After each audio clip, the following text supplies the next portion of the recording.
one. Okay. Whew.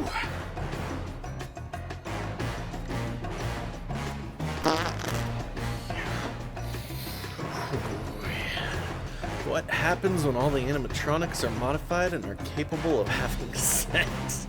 Well, this lucky Ozzy's about to find out. Oh god, my eyes. Ah! Oh, hey, Evie. You are better than this. What's up? No, that's... OMG, you're a weeb. Okay, you know what? You caught me reading a FNAF fanfiction. It's whatever. Why do you have lotion on your hands? I like to moisturize when I am reading fanfictions. Is that what people do? Yeah, it goes everywhere, even my face. I don't think people actually do that, you weirdo. I'm sure a bunch of people love to moisturize when they're reading fanfiction. God. Is that family friendly? YouTube may demonetize you. Like I said, just moisturizing because we have a whole shit ton of fanfiction to read today that people have made for me. So I'm just getting extra ready. You are insane. I know I'm insane, Evie. I'm gonna go clean up the lotion. It's all over. Just so you know, this was Burt's Bees. That's some top tier hand lotion. So you're welcome that I just wasted that. Hello there, everybody. My name is Jerejoe, and welcome to another Random Fandom. I still have lotion all over my face. Yeah, seriously, that was Burt's Bees. Burt's Bees is like the top tier lotion. If you don't know your lotions, this is one that you should know. Now it's empty. So last week, I asked all of you to make me fanfictions, and dear God, on the last Random Fandom, you guys commented like crazy. I don't know if all of them are fanfictions, but you commented like crazy, so thanks for that, I love you. So I told everyone to send me your fanfictions that you made on Facebook, Twitter, YouTube, which YouTube changed their layout recently, and now the comments don't work, so that's great. It'll give me a minute. I'll get it working. God, my hands really smell like milk and honey. That's amazing. Okay, I found one. Fanfic Joe sounds incredible. This is Admiral Jerry, and I'm here to say fuck you all. Gladly, comrades. Looks furious. Now fuck off! Is this Gordon Ramsay? Oh, now fuck off, fools, because I'll fuck you all over. Boo. Stares at a Jerry. Admiral Jerry. Fuck you too, said in low-pitched voice and walks away silently. Boo 2 looks at Boo 1, you idiot. Oh my god, fucking Boo. Boo 1, fuck you 2. Escape. Boo 3, I'm furious. The Boo will report. Cries in court. Oh my god, you pussy.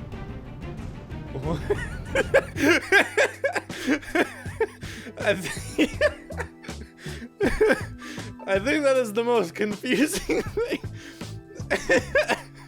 I think that is the most confusing thing that I've ever read. But I thoroughly enjoyed it because it made me lol. They're all so short. Is this gonna be another weird one? Hey Scrub, how's your gender purification going? Are you talking to me, you cisgender scum? I'll have you know I graduated top of my... Jerry cuts in. Alright, Captain Cuck, you shut the fuck yo right now. I think I meant to be up. Unless you want to take the girth of 1,000 suns up your rectal cavity. Joke's on you, mate.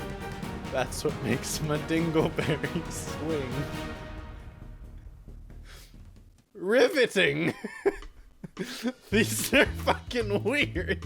If I knew that this is what they would become, I don't know if I would ask for this. Once there was a time, a dark, dark time, where Evie and Jerejoe were together one night. Jerejoe returned from his job tired, only to find Evie sitting naked on his bed. Evie's naked 24/7. Evie whispered to him, "Give me that's a whisper. Give me your long dong." Oh, sorry. Give me your long dong. Yes, that was a whisper. But Jerejoe didn't have the energy to do that. He immediately fell over. Evie Evie was so mad that she got up, pulled down his pants, and said, "Give me your long dong," but Jerejoe was so tired he couldn't hear anything. Plus, he was sleeping. Evie turns him around and removes the underpants.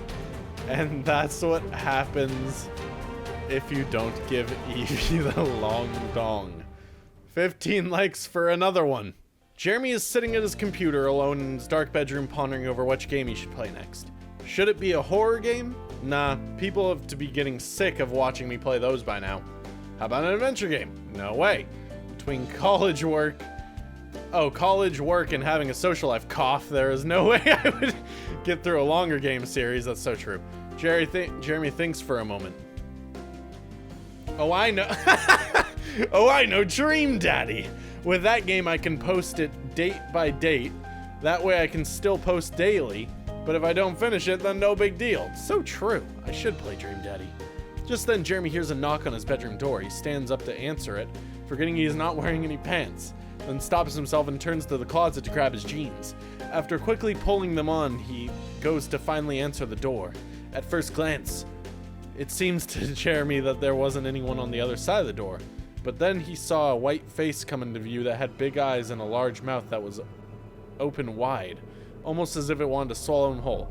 Jeremy tried to quickly slam the door on the figure, but it reached out with its long twig-like arms to stop him. It pushed open the door and entered the room. Jeremy stood motionless, yet shaking at the sight of the unwelcome guest, until he was able to force his words from his throat. "What do you want?" That's how I sound when I'm scared. I know, crazy. The figure continues to stare at him, not saying a word. It points its long stick-like finger at him. "What is it?" "Give me what I desire and I shall go away." This kind of remind me of that Courage the Cowardly Dog episode. Anyone watch that one with the Return the Slab guy? Yeah, fucking freaked me out as a child. Anyway, I look around the room and discover a candle among the rest of the items on my desk. Without thinking, it throws the candle to the dark figure, who catches it in midair. The dark figure looks at the candle for a moment, then back at Jeremy, then back at the candle. "Thank you." After uttering those words, the dark figure calmly turns around and exits the room without another word. Jeremy stares at the door in utter confusion, not sure what to do next. When he finally composes himself enough to move towards the door to lock it, just as he is about to turn the latch, he hears another rapid knock on his door. He moves swiftly to lock the door, and he eagerly waits to hear it fall into place. He hears a voice on the other side say, "Give me what I desire and I shall go away." What the fuck? P.S. This was a concept to a game I wanted to make Jeremy fear. He's back on RPG Maker. Oh, so that's the game that you want to make. But I've yet to find the time to bring it to life. I hope you all enjoy it. That was actually a good one. Fanfic. Evie catches you delving into your old secret addiction. Rocksmith. Oh my god, YOLO, old fan here, what up? Thank you. That's a good one. That's a good fan fiction right there. Man, we got Adam with the fan fiction for the Jerejoe. Do you want to know the legend of Jerejoe? You sure? Really? Okay, here goes. So there once was a man named Jerejoe. One day Jerejoe was bored and went looking for a pet. What? The legend of Jerejoe's done right there. There once was a man named Jerejoe. He drove over to PetSmart and looked around. Just as he was about to give up, someone tapped him on the shoulder. Jerejoe turned around and realized it was an employee. He read the name tag to himself. Markiplier. Jerejoe told Markiplier that he was looking for a pet for his YouTube channel. The employee Markiplier told Jerejoe that he was looking for a pet. There was a sale going on for a goat. Jerejoe immediately gave the $20 he had saved up to Markiplier. Jerejoe had finally gotten a pet. All he needed was a name. As Jerejoe began to brainstorm names for his new goat, Markiplier tapped on his shoulder again. Markiplier wanted to know if Jerejoe wants any lessons on YouTube. Jerejoe politely declined Markiplier's offer. Markiplier thanked Jerejoe for his time and left. 5 years later, Jerejoe finally came up with a name for his pet goat. He named him Jeregoat. Jerejoe immediately remembered Markiplier. He then proceeded to look up the word Markiplier on YouTube just for fun. Jerejoe, shocked to find out that Markiplier had 18 million subscribers, got in his car and drove over to Markiplier's house. Jerejoe knocked on Markiplier's door, not realizing that he shat his pants on the way there. Markiplier opened the door and was in complete shock. They looked at each other but said nothing. Weeks passed. Months. Years. Not a word was said. After 4 years, Jerejoe pulled something out of his pocket. A ring. Jerejoe confesses love for Markiplier YouTube channel. Markiplier stared at Jerejoe for another 4 years. After another 4 years of silence, Markiplier said the 4 words Jerejoe had been waiting 8 years for. You have my blessing. Jerejoe and Markiplier's YouTube channel married later that day. They have 2 kids together, Evie and Bowser. The end? I did not even know the legend until now, and now I'm just shocked. What if you stop using that stuff for your hair and just let it be free? You could play more with it during your videos, and I think it would make everything more dynamic. Your current hairdo makes you look like a businessman. Let your spirit be free. That wasn't a fanfiction, I just thought that was hilarious. Holy shit, Josh.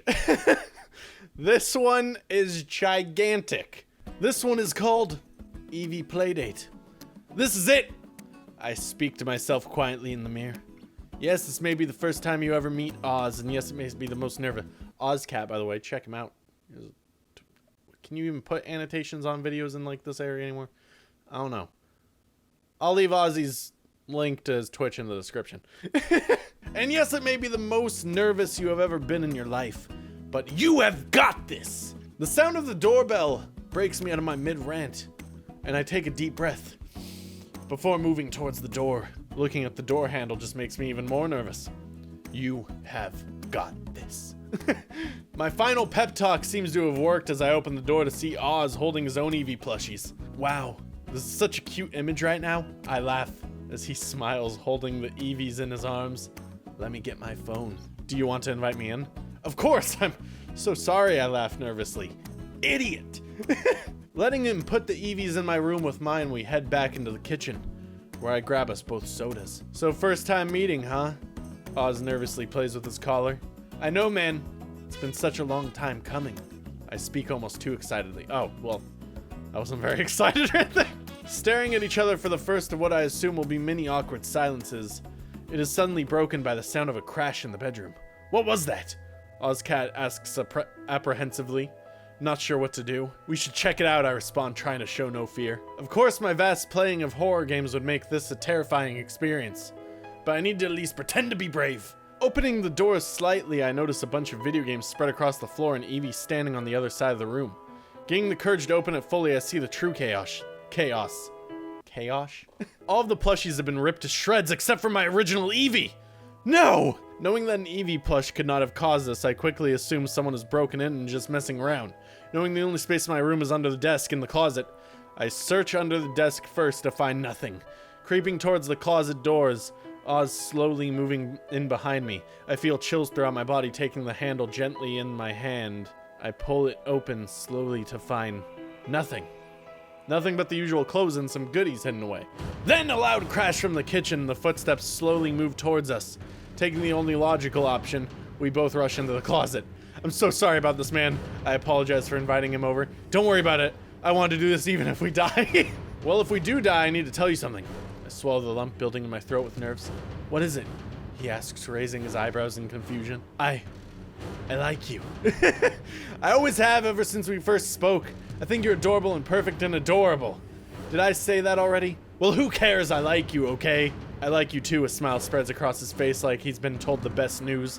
Taking his head in my hands, I plan to kiss on his soft, warm lips. The footsteps stop right outside the closet, and Oz and I hold each other like we're both gonna get killed here. Closet slowly creaks open. Light from the bedroom creeps in. Well, it's about damn time, the person we assume to be a killer yells. The door's fully opening, and us finally gaining the courage to see the person standing before us, we quickly realize it is Clayby. I realized that was just a prank and let out a sputtered laugh. Wait, how did you even get here from the UK, I asked. How else am I going to get the US from the UK? I walked. You're such a dick. Oz hits Clay in the shoulder softly.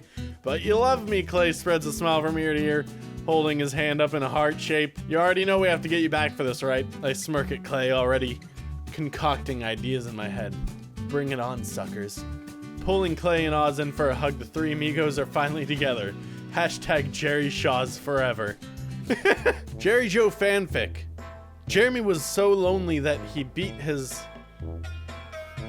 Respectable sized snake, so hard he could not feel his left leg and couldn't get up from his bed. So Eevee had to take over his channel until his respectable sized snake recovered.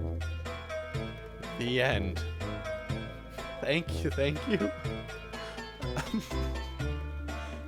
Alright, next one. Alright, so we actually have a submission from Ozzy Ozcat, but it's his girlfriend's submission, Cat. The cat of Ozcat is his girl. I'm gonna just read it. Okay, thanks. Girls' Night Out by Cat. It was girls' night out, and Ozcat, Jerejoe, and Claby were spending it in the best way possible. They had their snacks, their sodas, and a copy of everyone's favorite movie, The Composition Notebook.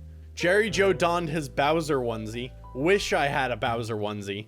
Damn, topped off with a Snuggie covered with tiny Seth Rogen heads. I'd probably do that. I met him. I shook his hand. That's respectable. He deserves to be on a Snuggie of mine. Each with their own unique facial expression. It was pretty good. It was the most comfortable he had ever been. But just as the movie was about to start, there was a sudden knock at the door. "Oh," Claby said innocently. "That must be the sandwiches I ordered." He winked at Ozcat, who smiled back at him, but Jerejoe seemed to miss the entire exchange. "Oh, I'll get it then." Jerejoe regretted that he was forced to cast his Snuggie aside, but nevertheless did so as he was so ravenously hungry. He approached the door, unaware of Ozcat and Claby standing up behind him to watch. When Jerejoe opened the door, he was shocked, or perhaps delighted, to be met with the sight of a shirtless Zac Efron. "I've got a foot-long spicy sausage here for Mr. Jerejoe."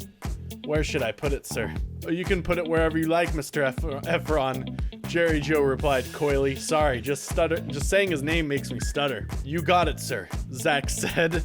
He stepped a little closer and was merely inches from Jerejoe when he turned slightly and chucked the sandwich onto the couch nearby. "Have a nice day," he said in a sing-song voice before skipping out of the apartment and shutting the door behind him. Jerejoe shrugged and returned to the couch, pulling his Snuggie back around his shoulders. "Well, let's eat, I guess." Jerejoe started at one end of the sandwich while Claby munched on the other. It was quite reminiscent of the Lady and the Tramp in a way. However, Ozcat, in a jealous rage, abruptly snapped the middle of the sandwich with a large bite. Now it was in two pieces. Jerejoe and Claby looked at Ozcat in confusion as he started laughing. Deciding not to feel left out, they both started laughing as well. Then out of the blue, the door opened and Zac Efron stepped inside, laughing as loudly as they did. He joined them to watch the movie, with his arms slowly sneaking around Jerejoe's shoulders as the night wore on. Ooh. In the end, they could all definitely say it was the best girls' night out these moms ever had.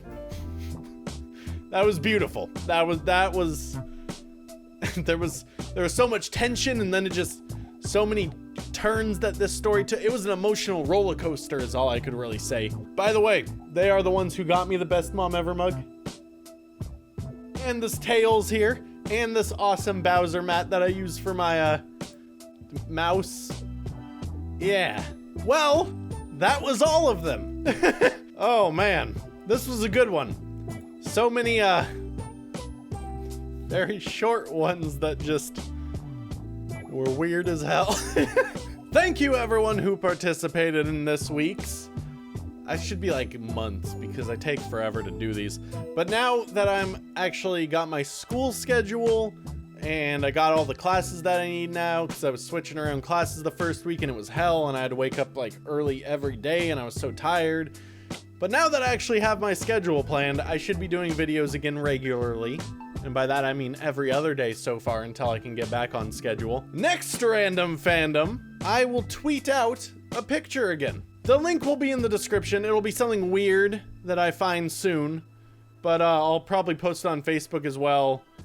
I want some more Memify Me. We're coming back around with it. Memify Me Part 2 is coming, so be on the lookout for that. The tweet should be soon. I will find some very embarrassing picture of me from the past, and you all gotta meme it. Or maybe it'll be a GIF. No, because then the GIF is already a meme. Huh. Thank you everyone so much for watching. Hope you enjoyed. If you did, leave a like, subscribe if you have not, and comment, and I will respond. Thank you everyone so much for watching. Goodbye. My name is Jerejoe. That was terrible. Roll into frame, spin, throw off hat, scoot over to computer, not gonna be that far away, introduce yourself as Jeremiah Johnson with a Scottish accent.